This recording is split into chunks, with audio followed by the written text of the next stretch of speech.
The air bites shrewdly. It is very cold. It is a dipping and an eager air. What hour now? I think it lacks a 12. No, it struck. Indeed? I heard it not.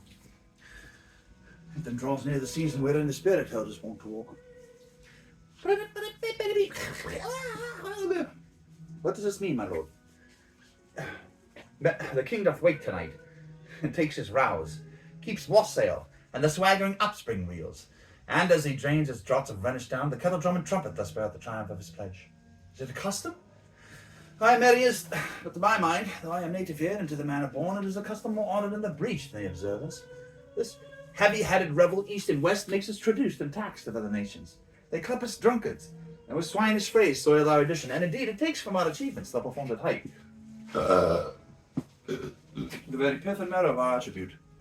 So oft it chances in particular men that for some vicious mole of nature in them, as in their birth, wherein they are not guilty, since nature cannot choose its origin, but or growth of some complexion, oft breaking down the pales and forts of reason, or by some habit that too much o'erleavens the form of plausive manners. That these men carrying, I say, the stamp of one defect, being nature's livery or fortune's star, as virtues else be theirs, pure as grace, as infinite as man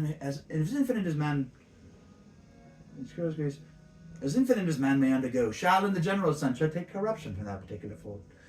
The dram of evil doth all the noble substance overdoubt to his own scandal.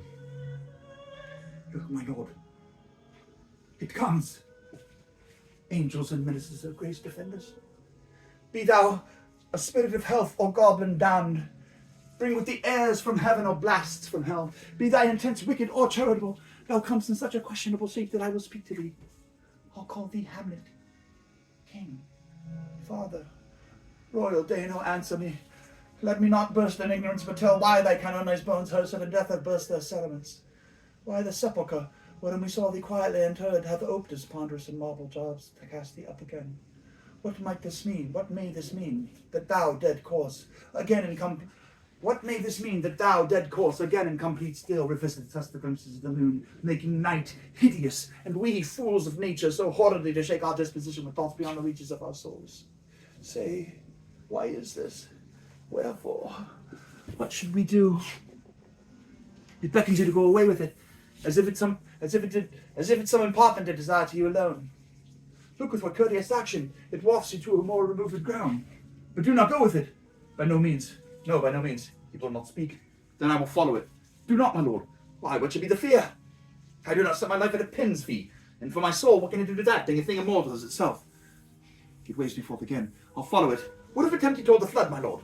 Or to the dreadful summit of the cliff that beetles o'er his base into the sea, and there assume some other horrible form which might deprive your sovereignty of reason and drive you into madness? Think of it.